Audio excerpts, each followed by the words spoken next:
Welcome back to another episode of Harmonious at Lunch, the show that fuels your business success. I'm Brandon Gano, your host and guide through the world of harmonious business growth. Today, we're unlocking powerful strategies with industry experts to help your business thrive. If you're a business owner, entrepreneur, or executive, you are in the right place. Join me and our incredible guests today on the journey to clarity, growth, and success. It is time to revolutionize your approach to business. Let's dive in with another episode of Harmonious at Lunch. Welcome back to some more bite-sized business advice. Today's episode, I promise you, is probably going to trigger you a little bit. But if you're anything like me, it's going to be in a really good way. I was chatting with my guest before we started recording, and I'm excited to dive in. We're going to talk about networking, but don't fall asleep on me yet. It's not your grandpappy's networking event that we're going to be talking about here. We're going to figure out how to actually do business at a networking event and why they're broken and why you're networking wrong. So let's unpack all of that in like 15 minutes, speed round here. Welcome to my guest, Donnie Boivin. Thanks for being here. Welcome to the show. Brandon, dude, I'm looking forward to this. The few seconds we've talked already, it's already been fun. So this should be a blast. So let's dive in and help your people out. Absolutely. Yeah, I just said before we started recording, I was like, no, enough. Say less. Everything you say gets more and more interesting. We're going to just record and see what happens. So unpack this for me. Let's set the foundation because I think that's important. Networking events. We are not talking about your everyday networking event here. Tell me about what you do with Success Champion Networking. Yeah, we run business to business B2B networking groups all throughout North America. If you sell B2B business to business and you're like a telecom, IT, MSP software company, and you walk into a room filled full of realtors, title, mortgage, right? There's just no value in that room for you. You can help all those people out. They just can't necessarily help you back. Because if you ask all those people, who their last 5 clients were, they're going to say they were an engineer, a doctor, a lawyer, right? They're not people that you can introduce to help you grow your business. So, in knowing that, we found the gap in the marketplace where we needed to bring all the B2B people together and do weekly virtual meetings that have a whole group of people now that are all focused on going after similar clientele. Actually opening doors for each other and networking just an extremely high level of what people are used to. So that's a 50,000 foot overview. Yeah. And, honestly, it's common sense, right? It's like I've been to those networking events and you know what you're going to find when you walk into the room. Yep. And that's probably why most people don't go back. It's the same crowd every single time. And it's just really hard to go to one of those events knowing that you're not only is it going to be the same crowd, who's in the room, you're also going to get slapped in the face with 15 business cards that you're never going to use. 12 of them are going to be financial advisors. 3 of them are going to be bankers. 6 are going to be insurance. Yeah. We know the stats. So my real question is, because yes, it's obvious, but no one's ever done anything about it, effectively at least. I'm curious to hear, what was that process for you when you knew what the room needed to be or should be? What was that shift? How did you make a company out of this? So back when I sold commercial printing, my average ticket or average deal was about $50,000, right? Going in those rooms, nobody could introduce me to somebody that was going to be doing $50,000 worth of printing. I could introduce them to people all day long, right? Make a ton of introductions. So what I realized even back before I launched my company is I had to find rooms where there were people that were dealing with clientels that were my size. Now, look, you can Google right now Donnie Boivin doing live cold calls, and on YouTube, you can see and watch me do live cold calling. We hear both sides of the conversation. So I can do it. I can teach it. I'm really good at it, but I fucking hate doing it. So if I wasn't going to do traditional cold, then I had to get really fucking good at networking.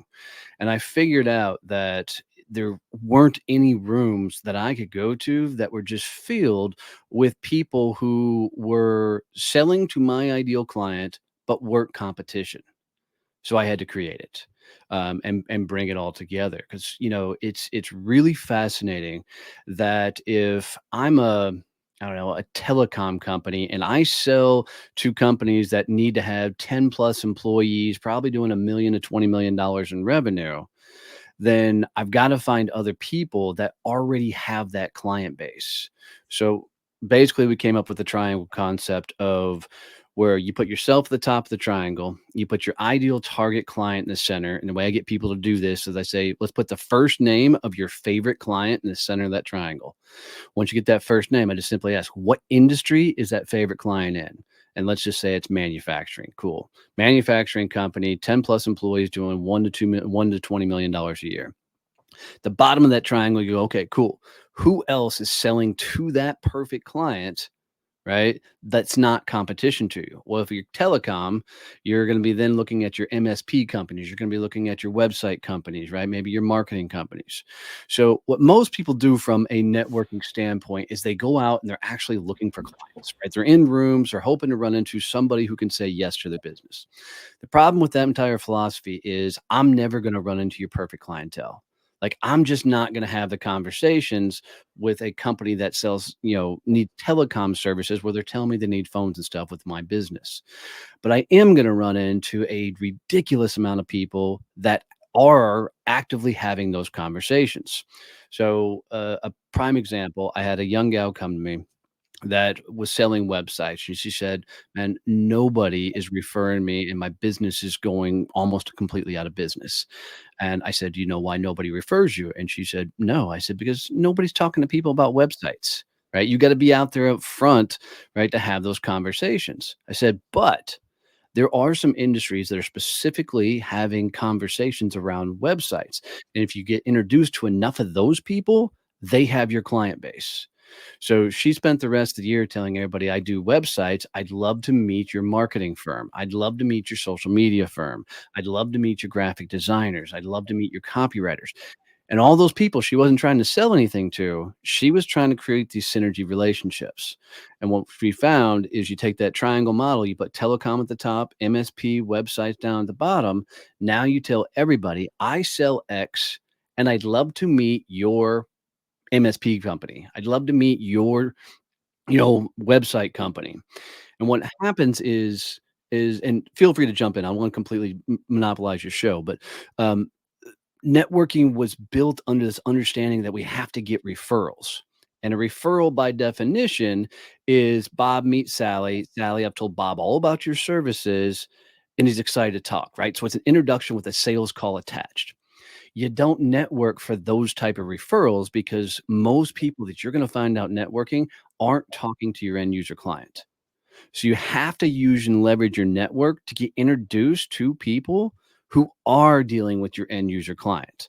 So you go to a networking event and instead of saying, "Hey, I need somebody who needs telecom services," you say, "I do telecom and I'd love to meet anybody you know that runs an IT company, an MSP company. I'd love to meet anybody who does website companies." Because you're not trying to sell those people. You're going to go in and try and make relationships with them so they will open doors and you guys can work on going after clients together. So this is the entire philosophy we've changed about networking, that you're not networking for for referrals, you're networking to get introduced to people that can open up doors. Because even if I do give you a referral, it's a one-time transaction, which is great, right?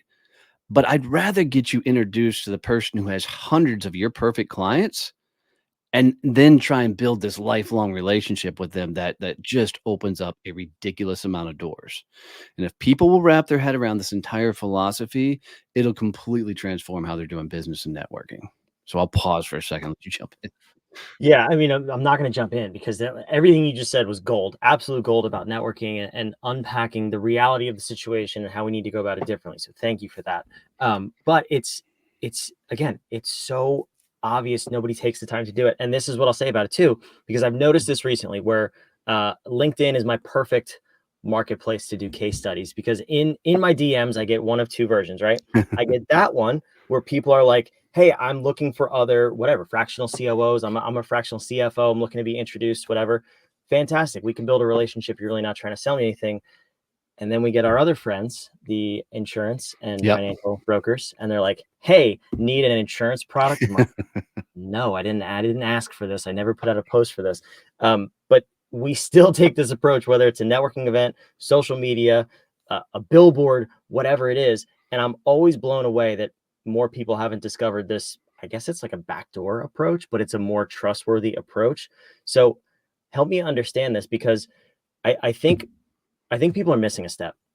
This is Yeah. at least my perception of Now it. they are. So if you think about, well, how did you get entered? How did you find the idea of networking? Because this, by you explaining that, will help the audience wrap their head around this. So how did you personally find the idea of networking?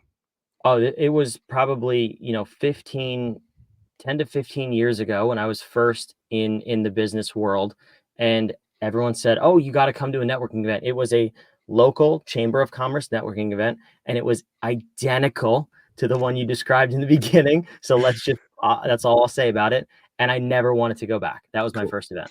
So most people find networking for one of two ways. One is the way you suggest, where somebody said, "Hey, come to this event." The second one is their business is on the rocks. It's not doing well. They go to Google and go, "How do I sell better?" And eventually they'll stumble on this idea of networking. Because like my first networking event I ever went to was a group of people that got together and it felt like AA, right? Mm. People were like almost chanting what they did around the room. It was the weirdest thing in the world, right? Stupid jingles and all the kinds of stuff. So that's how most people don't find networking because they're the number one salesperson on the freaking planet. They're just crushing it in the business development game. So it's the alternative for people who don't want to do traditional sales. So we have to wrap our mind around it. You're not going to cold call. You're not going to kick doors in, right? So if you're not going to do that traditional style of sale, then you have to get really good at networking. So once you understand that networking is your business development tool, and if it's your only tool, it's going to suck, right? Because you're going to come across too desperate and you're always going to default back to these elementary principles of sell everybody you meet. So if you understand this is your business development tool, you have to then really start looking at the rooms you're going into and the people you're interacting. Like you can go into that room filled full of realtors, title, mortgage, and the like. As long as you don't go into that room thinking you're going to sell anything, and everybody's like, I don't network to sell. Bullshit. You need the money. That's why you're out networking, right? Let's just be real. So if you go into that room and you start thinking about who can this person introduce me to? Well, none of their clientele are going to be people that need your services. They're just not having those conversations, but they are out doing a lot of networking. So now it's understanding, can they get me to these people that I can build these synergistic relationships with? Can I leverage who they've networked with? Because if you're a realtor, financial advisor, you're networking your ass off, right? Because you have to. It's a way you grow those styles of businesses. And you're going to run across all these people. So if I can leverage your network to get to the people I need, now I can bump it up a scale. So what most people don't think about is that who else sells to my ideal client? They're constantly focused on who's my ideal client. And so they get, laser focused in how do I get to that manufacturing company? Instead of how can I build an army and my word of mouth sales team by getting all the people that have my client base or selling to my client base and building these cool relationships with them. So imagine like if HR consultants were like, so my brother, he runs a background screening and drug testing company. By far, HR consultants are his number one referral source, right? Because they're already having the conversations.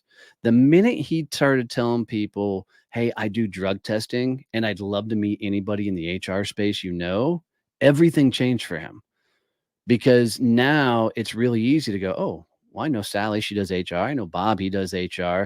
And you can start making the introductions and things start moving. The way to really get that ball moving is you sit across from somebody and go, okay, Brandon, right? Tell me who your best freaking, client is, right? And whoever that is, whatever industry they're in, then let's do it live. Let's be fun. So first name of your favorite client. Sandy, Sandy, what industry is Sandy in? she is a virtual telehealth, we'll say, provider. Perfect. Love that. By the way, how hard was that to give up that information? Oh, it's easy. You know who Right? they are. They're Right. baked in. These are the people you're thinking about all the time. Right. And there's no threat because you didn't give me too much information, right? It's first name industry. Cool. Who else sells into telehealth? Like what size company is she? Is she a solopreneur? Is she a few employees? What size company is she? No, multi-million. She's got 40, we'll say between 40 and 60 employees. And what was the other question? Oh, the companies it's selling. So software providers are huge. So it's mostly labor, it's telehealth. So it's other software platforms. We come in as the fractional COO. So yeah, it would be other software Awesome. companies. Cool. So if it's software companies, so would you be okay if I legitimately, and we can go make sure we connect on LinkedIn and I introduce you to 2 or 3 software companies? Absolutely. Right? So that's the first move in this is you got to understand who specifically they need to be connected to. Then you literally go make those introductions because it's an introduction. It's not a referral. I'm not saying this is who you should do business with. I'm saying you two go figure it out, right? You two go create this killer synergy. So I introduce you to 3 to 5 software companies. And then I would say, hey, Brandon, do you by chance know any other podcasters? And that's a real question. Do you know any other podcasters? Absolutely. Do you know any that do a business podcast? Of course I do. Would you be comfortable introduce me to those people that do business podcasts? 100%. Right. And then once you make that introduction, I'm going to go, hey, I know it's software company, but I bet if you were to look at maybe telecom, maybe the MSP companies, they're trying to get in there as well, or they already have those type. Are you okay if I introduce you to a couple of maybe telecom, maybe MSP companies as well? Yeah, definitely. Right. Now, in just a few seconds, and that didn't take, I mean, a virtual coffee can take this fast. You can sit across from somebody and instantly both people can make 4 or 5 introductions that are high value, high quality, that freaking make a conversation move forward. This is how networking was meant to be done. Right. And it's the Yeah. same thing in person. You go to an in-person event, everybody's hung up on, ooh, what is my pitch? How do I say shit right? Nobody gives a flying fuck. Right. The first question, first interaction you have at a networking event doesn't really matter. If they're networking, you're gonna see them again because they're networking. They're out and about. So your job is to keep the spotlight off you and make it about their world. So you say, hey, cool. How'd you get into what you do? Who do you need to meet? And if they go to the end user clientele, say, cool, who else sells to those type of companies? And then you start making introductions for them right then and there. It changes the dynamic of everything. But it's a philosophical shift because people are coming at it from a broke mindset of I network to close deals. Yeah, it's super awkward because we just went through what I do after every single podcast recording. So I don't know what we're going to talk about after we stop recording. 'Cause I was going to offer to introduce you to people, and so I guess I guess we should just leave the call. No, but I love this because that in that context where you're just going in with what is my pitch and how do I sell people, nobody even wants to further that conversation. But the reason that I've adopted this strategy, even like I just said, because you put me on my back foot immediately when you said, who's your best client? Who can I introduce you to? All I'm thinking is I have to return this favor. Like I Yes. need to introduce Donnie to somebody I know that can help him, and not my back foot in a bad way, but Right. I want him to be proactively like out there championing you because you're offering to help me. You've just completely shifted the dynamic in networking, which I'm pretty positive is your whole point here. 100%. I realized about 2 years ago that I was networking different than other people. I really truthfully never wanted to open networking groups. I just thought it was networking. It's not rocket science. And once people understand the way that I talk about networking, it's not rocket science. They just haven't thought about it from this perspective, right? Once you hear it, you can understand it. So that's I am on the path right now to help as many people as possible shift how they're actually networking so it actually works for them, not this. And let's be honest, man, everybody who came up in networking, everybody we grew up teaching networking, they came from a transactional world. They came from car sales, insurance, and I'm not bagging on those industries, but it's a one and done. Everybody you talk to is a prospect, style of networking. When you sell B2B, nobody's a prospect, right? And they can say that in traditional networking, and it's a lie because if you are a realtor, you can sell everybody in that room. If you're a chiropractor, you can sell everybody in that room. When you sell B2B, there's hardly anybody in that room you can sell. So you've got to change the entire methodology behind how you network. Yeah, this is fantastic. Donnie, I can't thank you enough for coming on the show and unpacking this for us. it's a totally new approach to networking. I think more people need to hear about. I love that you're doing this. So I put your website on the screen here. It's also, we have all your links down in the show notes below. This one in particular, I don't think we even talked about this, but your company, Success Champion Networking, you have chapters of networking groups where you can go on this website, find a chapter you want to be a part of, and get in a room that's going to up level your business. So anything we need to know about Success Champion Networking? Well, I'll tell you guys, if you made it this far with us, do Brandon a favor and take a screenshot wherever you're listening or watching this and share this out. Tag me in it, tag Brandon in it. If I see the tag, dude, I promise you I'll come, engage on it. But by you sharing out this episode for Brandon, lets him know this is the type of guest, type of conversations you want on. And if it's not this episode, any episode of his that you screenshot and share out there and tag will mean the world to him. But, Success Champions Networking, we just changed how the world networks. I wanted to get to a place where we're bringing real business together. You're getting into real business conversations. You don't need all the fluff. We're legitimately, you come to a group and doors get opened because we all understand the power of building a monstrous network of people that are all going after your same clientele. And we just do shit differently. It's a lot of fun. That's awesome. This dude's a rock star. I can tell. I just know it. I'm excited to dive in deeper here. Now, Donnie, before I let you go, I got to ask you one more question. It's a question for a question. For me, this is the most important part of the episode. You've unpacked this for 20 minutes for us, but it's easy to forget things as human beings, especially as business owners. We're busy. So I need that one question that the listener can take for the rest of the day, the rest of the week, and they can think about in terms of this conversation. How can we up-level our networking? How can we get in better rooms? What is that one question you want people to ask themselves on repeat until they find the answer? So it's a two-part question. Question number one is, who sells to my ideal clientele that's not competition? The second half, where do they hang out? You answer those two questions and you will dynamically transform the growth of your business, right? Because you figure out who those industries are. And look, most people do things like, and I'm going to go another soapbox, but most people go to associations and shit, and they're hanging out with a bunch of people that sell the same thing they sell. I'm like, why go to those rooms? I'm sure there's some industry knowledge and everything else, but wouldn't you rather be in an association where it's filled with people that sell to your ideal clientele, but are not competition? Like, once upon a time, I joined the Greater Fort Worth Builders Association. I was selling sales training. I walked up to all the home builders and said, look, I don't want to sell you sales training. I don't even want to try and train you guys. If you're a home builder, your entire sales process is one person sitting in a house. Somebody walks in, you go, you want to buy a house. There's nothing I can teach there. I don't want to do that. I said, but I will take you to lunch. I will buy you drinks. Let's go play golf. And I spent 6 months getting to know these home builders. Why? Because right around the 6-month mark, the rest of the members of that association, which there were 600 vendors trying to sell these home builders, and they had droves and droves and droves of sales team. Largest deal I ever closed in my life was 4,000 salespeople from across North America. And it's because I introduced the #1 custom home builder to the #1 lumber company in the world, and they made a massive deal, and it earned me a second conversation. Right. So you got to go get in places where people are going after your perfect client, and not rooms where it's filled with a bunch of people that do what you do. This is absolutely amazing advice. And I hope a million people hear it, because more and more people need to hear this conversation, because we are doing networking wrong.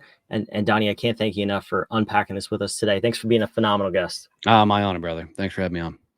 Wherever you're watching or listening, do what Donnie said. Make sure you send a screenshot, tag both of us. We will definitely interact back with you. And maybe we can make some introductions for you to help you grow your business. That's the whole reason we put on this show. Give you those little bite-sized nuggets to help you get outside the box of what you're doing and get your business to the next level. So subscribe, keep joining us. We'll see you on the next episode of Harmonious.